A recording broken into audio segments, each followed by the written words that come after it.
Welcome students. आज का topic उठाते हैं। आज का टॉपिक है प्रॉपर्टीज़ ऑफ डिटर्मिनेंट्स। आज हम जिस टॉपिक की बात करने वाले हैं वो टॉपिक है properties of determinants. Properties of determinants किस लिए हम यूज़ करेंगे? टू इवेल्युएट अ मैट्रिक्स, यानी to find the determinant of matrix we will use some properties. अब उस प्रॉपर्टीज़ को यूज़ करने का फ़ायदा क्या होगा कि थोड़ा सा कन्वीनियंट हो जाएगा। थोड़ा सा कन्वीनियंट बनाने के लिए हम प्रॉपर्टीज़ का यूज़ करेंगे। ठीक है, तो सबसे पहली प्रॉपर्टी क्या है, ज़रा उसकी बात कर लेते हैं हम लोग।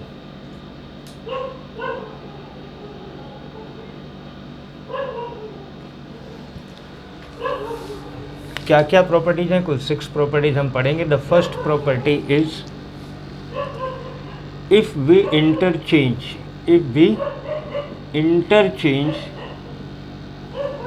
rows and columns,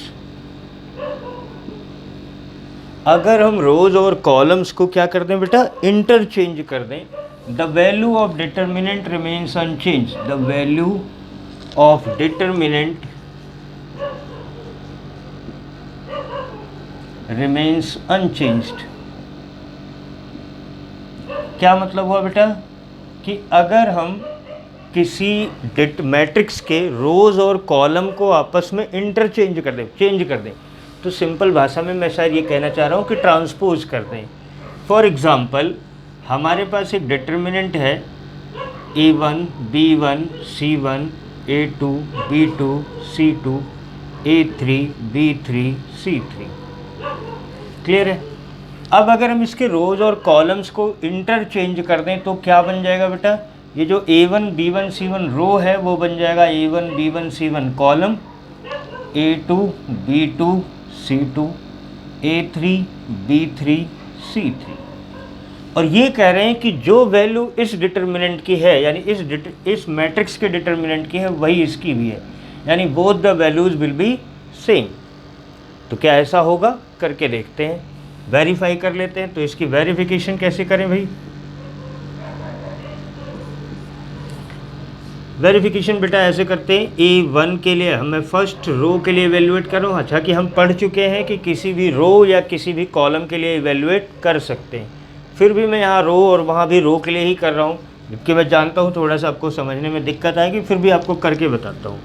तो जब मैं A1 के लिए इवेल्युएट करूँगा तो क्या आएगा बेटा, B2 C3 minus B3 C2 minus of B1 के लिए करते हैं। B1 के लिए करेंगे तो क्या आएगा, A2 C3 minus A3 C2 A2 C3 minus A3 C2।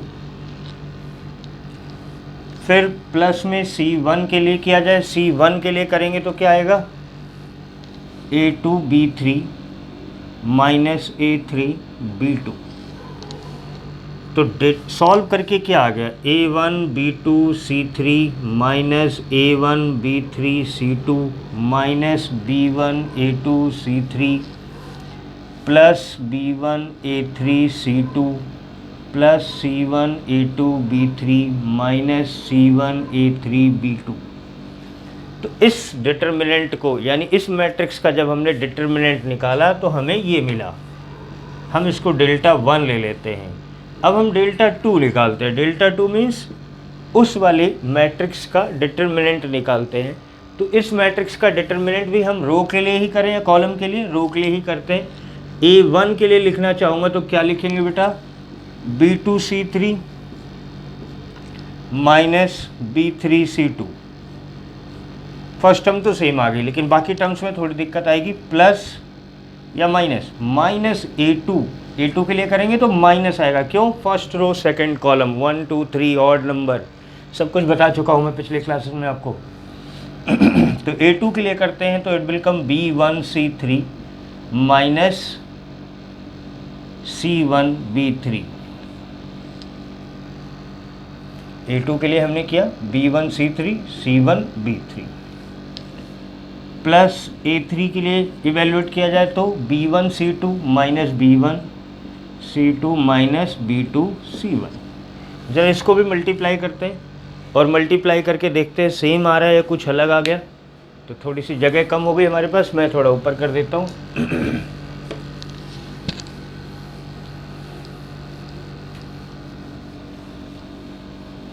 यहाँ पे लिख रहा हूँ, क्या आएगा बेटा, delta two A1B2C3 A1B2C3 A1B3C2 minus का A1B3C2 minus A2B1C3 A2B1C3 minus minus plus A2C1B3 plus A3B1C2 minus A3B2C1। अब जरा चेक करें क्या A2 और डेल्टा 1 और डेल्टा 2 दोनों सेम आए हैं, ये और ये सेम हैं क्या? क्योंकि हमारी प्रॉपर्टी ने कहा था the value will remain unchanged. तो मैं जरा दोनों को चेक करता हूँ। यहाँ लिखा है A1B2C3 A1B2C3, ये भी प्लस का ये भी प्लस का, A1B3C2 A1B3C2। यहाँ देखते हैं B1A2C3 B1A2C3, देखो ध्यान से, B1A3C2 B1A3C2।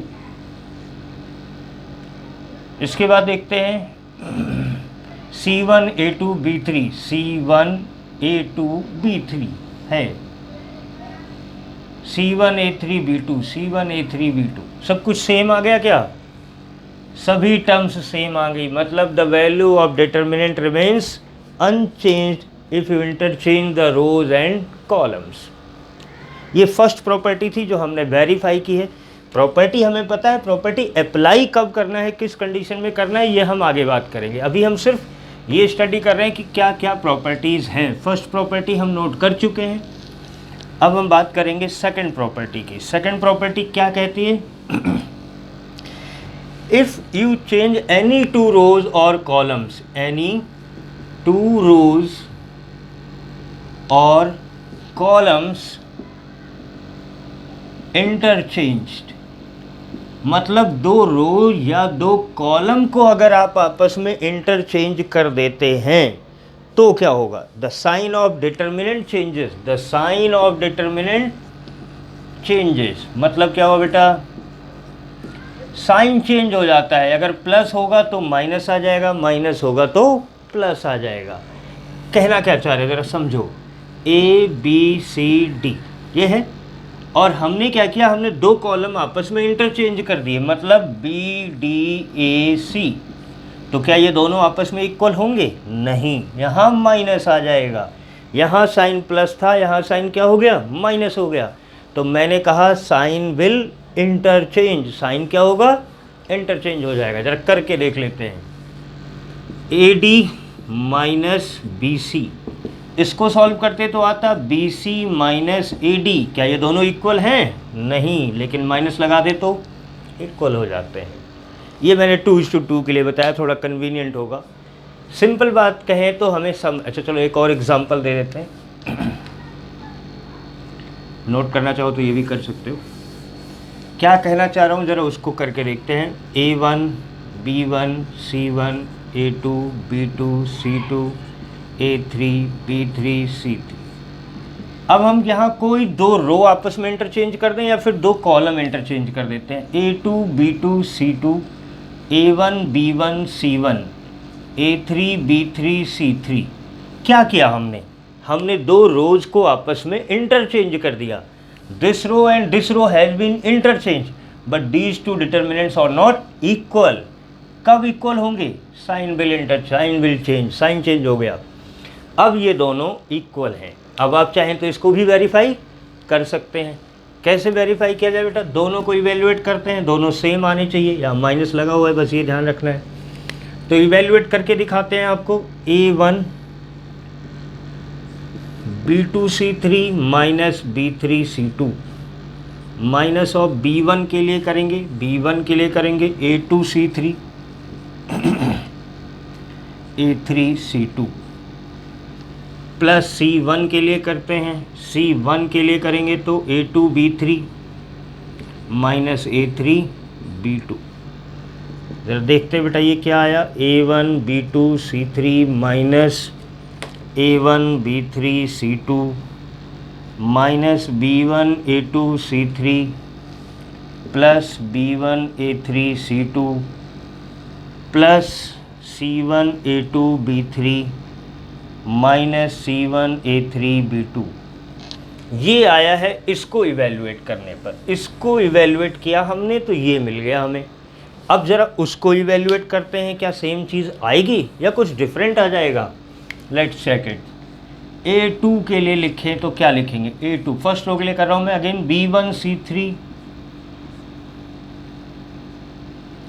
B1C3 minus B3C1 minus of B2 के लिए करते हैं बेटा तो A1C3 minus A3C1, A1C3 minus A3C1 plus C2 के लिए किया जाए तो A1B3 minus B1A3, A1B3 minus A3B1, A1B3 minus A3B1।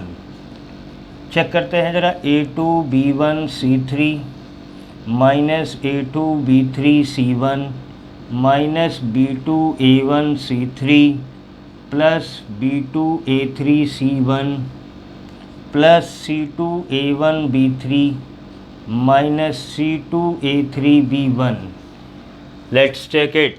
सारे साइन चेंज मिलेंगे आपको, ध्यान से देखें। A1B2C3 यहाँ प्लस का है क्या, वहाँ देखो ये माइनस का मिलेगा। A1B2C3 वेयर इज A1B2C3, यहाँ प्लस का है वहाँ माइनस का है। A1B3C2, A1B3C2 ध्यान से देखो, यहाँ माइनस का है तो वहाँ प्लस हो गया, सारे साइन चेंज हो रहे हैं। मतलब अगर इसको इक्वल करना है तो बाहर माइनस लगाना पड़ेगा। आप चेक कर सकते हैं सारे के सारे साइन चेंज हैं, तो बाहर क्या आ गया, माइनस।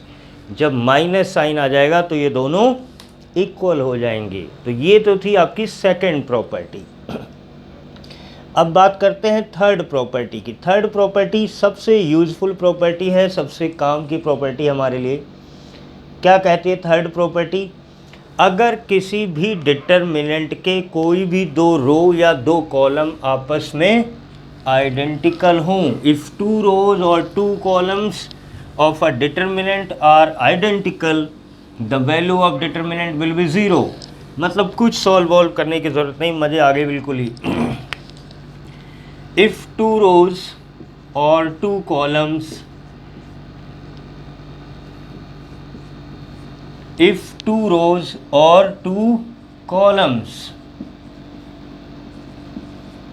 इन दोनों डिटरमिनेंट्स को ध्यान से देखें। इस डिटरमिनेंट में भी दो रो दो कॉलम आइडेंटिकल हैं। Column C1 is identical to column C2। इसमें क्या है, R1 is identical to R2।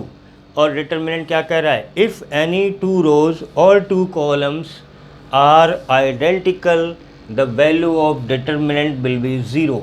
मतलब इसको सॉल्व करेंगे तो ज़ीरो आएगा, इसको भी सॉल्व करेंगे तो ज़ीरो आएगा। सॉल्व करने की ज़रूरत नहीं, प्रॉपर्टी लिख के हम इसको ज़ीरो कर देंगे, लेकिन वेरीफाई तो करना पड़ेगा। तो अभी ज़रा वेरीफाई करते हैं, क्या रियलिटी में इसको सॉल्व करके ज़ीरो आएगा। हमें बताया गया है या हम पहले पढ़ चुके हैं, हालांकि यहाँ पे तो अभी हमने डिस्कस नहीं किया है। चलो कोई नहीं, सॉल्व करके देख लेते हैं, डोंट वरी। एक और प्रॉपर्टी आगे बताएंगे, वो बात की बात है, अभी तो सॉल्व करके देखते हैं। ए के लिए इवेल्युएट करेंगे, क्या आएगा, BC माइनस CY। ध्यान से देखना, BC minus CY। Minus of A के लिए सॉल्व करेंगे, BC माइनस CY। फिर हम प्लस ऑफ X के लिए सॉल्व करेंगे, BC माइनस BC। ये तो कमाल ही हो गया, BC माइनस BC, ये तो पहले ही ज़ीरो हो गया। और इन दोनों को ध्यान से देखो तो ये दोनों एक दूसरे के अपोजिट है, ये प्लस का है वो माइनस का है, ये भी कैंसिल हो गया। फाइनली क्या आया, ज़ीरो। तो दो कॉलम आइडेंटिकल थे, वैल्यू हो गई ज़ीरो। यहाँ दो रो आइडेंटिकल हैं, वैल्यू क्या आएगी, ज़ीरो। सबसे आसान यही वाला है और सबसे यूजफुल हमारे लिए यही है। क्या कहता है ये, इफ़ एनी टू रोज और टू कॉलम्स, लिख देता हूँ मैं, लिखा नहीं शायद मैंने। Property number 3, if any two rows और two columns are identical, any two rows or two columns are identical, this and this are identical, this and this are identical, the value of determinant will be 0। यहाँ आप verify कर सकते हैं, एक मैंने verify कर दिया, दूसरा आप चाहें तो करके देख लें, हाँ ना 0 ही है। क्लियर है? That was property number 3। अब बात करते हैं प्रॉपर्टी नंबर 4 की।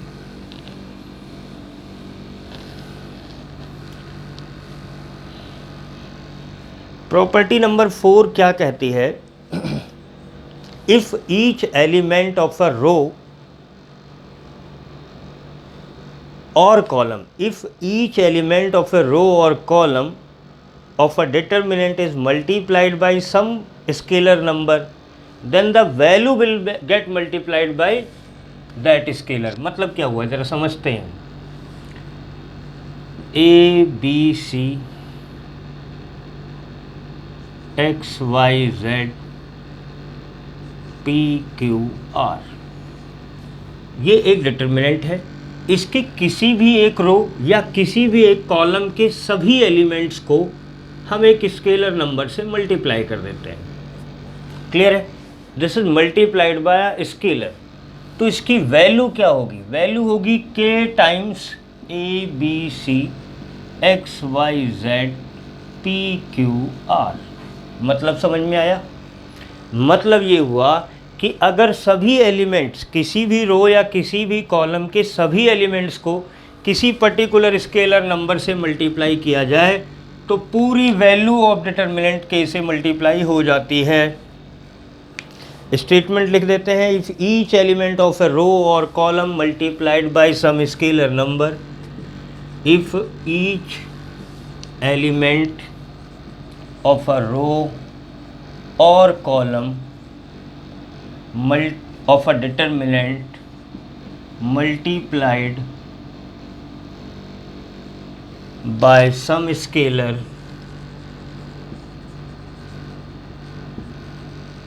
the value of determinant will be multiplied by same number, same scalar number या same scalar। मतलब समझ में आ गया? तो पूरी वैल्यू उसी स्केलर क्वांटिटी से मल्टीप्लाई हो जाएगी। तो क्या वेरीफाई करके देख लेना चाहिए? बिल्कुल कर देना चाहिए। इसको भी वेरीफाई करते हैं, इसको भी इवेल्युएट करते हैं, क्या दोनों इक्वल आएंगे? तो ज़रा ध्यान से देखें, यहाँ पे k पहली रो के लिए मैं इवेल्युएट कर रहा हूँ इस डिटर्मिनेंट को। तो पहली टर्म है k a, क्या आएगा बेटा k a के लिए? Y are minus Z q plus k b या minus k b? Minus k b के लिए करते हैं x are minus P Z plus k c के लिए करते हैं x Q minus P y. ठीक है? क्या इस पूरे में k कॉमन है? यहाँ भी k मल्टीप्लाई है, यहाँ भी k मल्टीप्लाई, तो क्या आ जाएगा बेटा? A R minus Z, sorry Y are minus Z Q, A Y are minus Z Q minus B X are minus P Z plus C, के कॉमन ले लिया है मैंने, C X Q minus P Y. ज़रा देखो इसको evaluate करके, यही तो नहीं आने वाला है। ए के लिए करूँगा, क्या आएगा बेटा? Y are minus Z Q, A के लिए Y are minus Z Q, B के लिए X are minus P Z, B के लिए X are minus P Z, C के लिए X Q minus P Y. Same ही तो आ गया, के बाहर आ गया, यहाँ भी के बाहर है, क्या हो गया? Verify.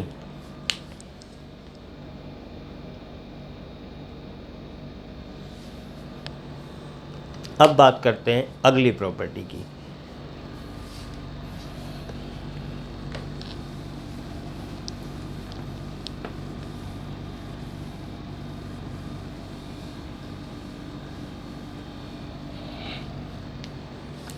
The next property, if some or all elements of a row or column can be expressed as the sum of two और मोर टर्म्स, मतलब सभी एलिमेंट्स किसी रो या किसी कॉलम को अगर सम के फॉर्म में एक्सप्रेस कर सकते हैं तो डिटर्मिनेंट को दो अलग अलग डिटर्मिनेंट्स में ब्रेक किया जा सकता है। अब बात समझने के लिए हमें चलना पड़ेगा कुछ ऐसे।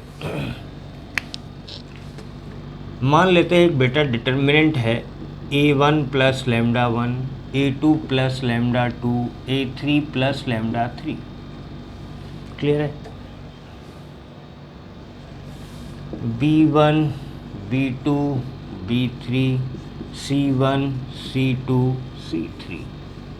क्या खास बात है इस डिटर्मिनेंट में?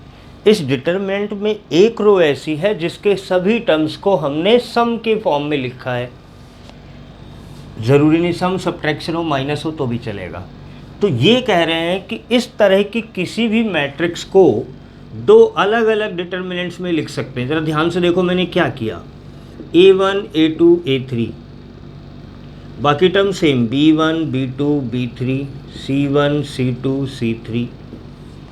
इसको प्लस में अब दूसरी टर्म्स ले लो, lambda 1 lambda 2 lambda 3, b1 b2 b3 c1 c2 c3। ये कह रहे हैं इसको इस फॉर्म में लिख सकते हैं, मतलब जो इसको इवेल्युएट करके आएगा वही इन दोनों को इवेल्युएट करके प्लस करोगे तो आएगा। बात समझ में आई या नहीं आई? This can be expressed as a sum of two different determinants as all the elements of the determinant are written in the form of sum of two numbers और functions, कुछ भी हो कोई फ़र्क नहीं पड़ता उससे। तो क्या ये दोनों वाकई इक्वल आएंगे? इसको और इसको अगर इवेल्युएट करें तो क्या सेम आएगा? करके देखना पड़ेगा, हमें इसको वेरीफाई करना है। तो पहले LHS सॉल्व कर लेते हैं हम लोग। LHS क्या है बेटा? ज़रा इसको सॉल्व करते हैं। a1 प्लस लैम्डा 1, इसके साथ क्या आने वाला है? b2 c3 minus b3 c2, ये आएगा। Minus of a2 plus lambda 2 के लिए क्या आएगा? b1 c3 minus c1 b3, b1 c3 minus c1 b3 plus किसके लिए सॉल्व करेंगे? a3 प्लस लैम्डा 3 के लिए क्या आएगा? b1 c2 minus b2 c1, b1 c2 minus b2 c1। Clear है क्या? थोड़ा इसको अलग तरीके से लिख रहा हूं मैं, आप लोग ध्यान से समझना। ये जो a1 प्लस लैम्डा 1 है ये दोनों से मल्टीप्लाई हो रहा है, मतलब a1 इससे मल्टीप्लाई हो रहा है, लैम्डा 1 भी इससे मल्टीप्लाई हो रहा है। तो क्या मैं इसको ऐसे लिख सकता हूँ? a1 b2 c3 minus b3 c2 plus lambda 1 b2 c3 minus b3 c2। समझ आ रही है मेरी बात? प्लस के फॉर्म में लिख दिया। यहाँ पे आते हैं माइनस a2 के साथ b1 c3 minus c1 b3, और माइनस लैम्डा 2 के बाद साथ भी यही आएगा, b1 c3 minus c1 b3, a2 plus lambda 2। अब जरा a3 को भी सेम करते हैं, a3 को भी इससे मल्टीप्लाई कर देते हैं, लैम्डा 3 को भी इससे मल्टीप्लाई कर देते हैं। तो जरा देखते क्या आता है। जगह नहीं इसलिए ऊपर लिख रहा हूँ। a3 के साथ आया b1 c2 minus b2 c1, ये प्लस का है। प्लस में लैम्डा 3 के साथ क्या आया? यही सेम चीज़ b1 c2 minus b2 c1। अब जो मैं कह रहा हूँ उसको ध्यान से सुनना।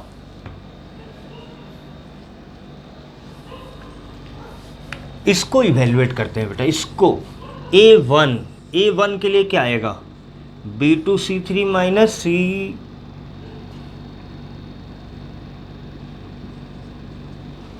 इसको इवेल्युएट करते हैं। A1 के लिए B2C3 माइनस C2B3, ध्यान से देखना ये लिखा है क्या, A1 के लिए B2C3 माइनस B3C2।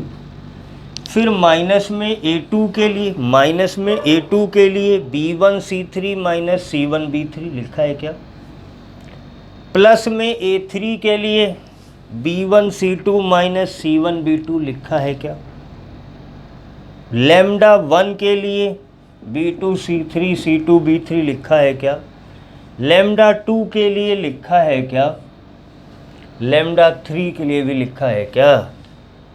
समझ आया नहीं आया, हो गए दोनों वेरीफाई। अच्छा मैंने थोड़ा जल्दी तो नहीं कर दिया आपको समझाने में।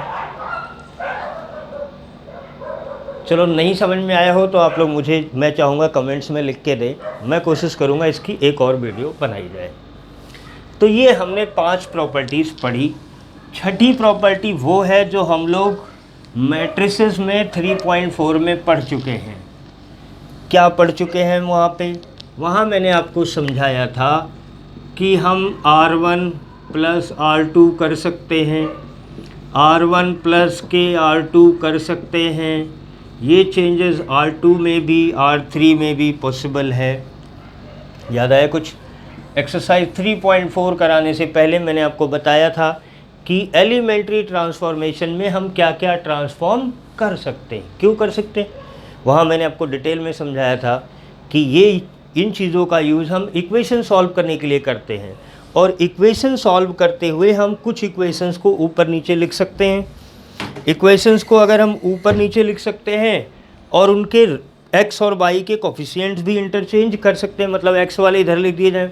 ये सारी चीज़ें मैं आपको समझा चुका हूँ। मतलब we can change rows and columns as we have learn in